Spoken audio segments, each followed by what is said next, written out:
Just আজকে অনেক ছোট ছোট জুয়েলারি দেখাবো, ঠিক আছে? আমি ফার্স্টে ছোট ছোট জুয়েলারি থেকে শুরু করি।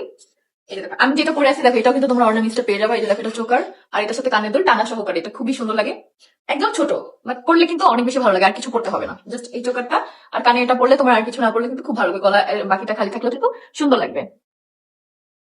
তিশাকে মাঝখানে সিটি করলে অনেক ইনোসেন্ট লাগে, আর সাইডে করলে দাজ্জাল দাজ্জাল লাগে। দুইটা লুকই দরকার, যার যার জন্য যেরকম। কিছু মানুষের জন্য দাজ্জাল লুক দরকার, কিছু মানুষের জন্য ইনোসেন্ট লুক দরকার। তো যে যেটা ডিজার্ভ করে তখন সেরকম লুক নেওয়া উচিত।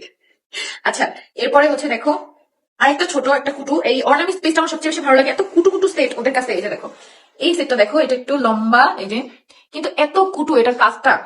কাঠগুলো কই গেল? হুমায়রা আহমেদ তমা আজকে আকি লাইভে আসছে, ভাবছিলাম আমি কিছু বলবে কিন্তু কিছু বলে নাই।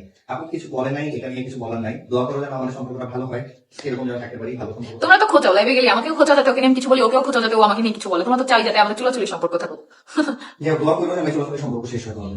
আচ্ছা, এটা দেখো, এটা হচ্ছে গলার সীতাহারের মতো একটা লম্বা, এটা তোমরা দেখতে।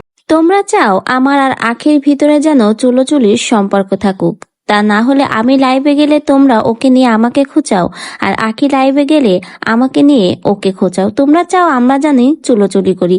ঠিক এইভাবে লাইভে এসে আখিকে নিয়ে কথাগুলো বলল তিশা।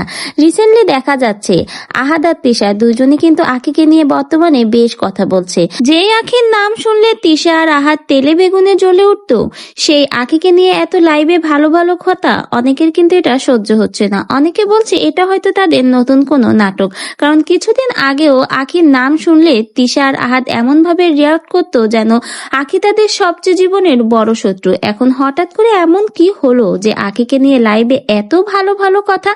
এমনকি লাইভে আহাদও বলেছে যেন তারা সুখে শান্তিতে থাকতে পারে, সকলেই ভালো থাকতে পারে, তাদের জন্য দোয়া করতে। তাহলে আপনাদের কি মনে হয়, আসলে কি এর পিছনে বড় কোনো ধরনের নাটক আছে? তা না হলে তিশা বা আহাদ তো এত ভালো কথা বলার পাত্র নয় আখিকে নিয়ে, তাহলে এর পিছনে কি ষড়যন্ত্র চলছে?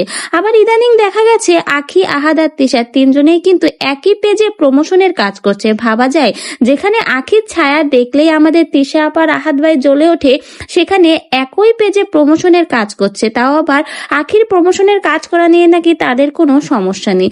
সকলের মনে এখন এই বিষয় নিয়ে নানা ধরনের সন্দেহ কাজ করছে। কেউ কেউ তো বলছে এটা এদের নতুন নাটক ফন্দি, আবার অনেকেই বলছে এরা নাকি নতুন করে আবার আখিকে হাতে আনতে চায়, কারণ আখির এখন অনেক বেশি প্রমোশনের কাজ, টাকা বেশি ইনকাম করছে, তো এজন্য চাই আখি যেন আবার তাদের সংসারে ফিরে আসে। এটা একটা তাদের ফাঁদ।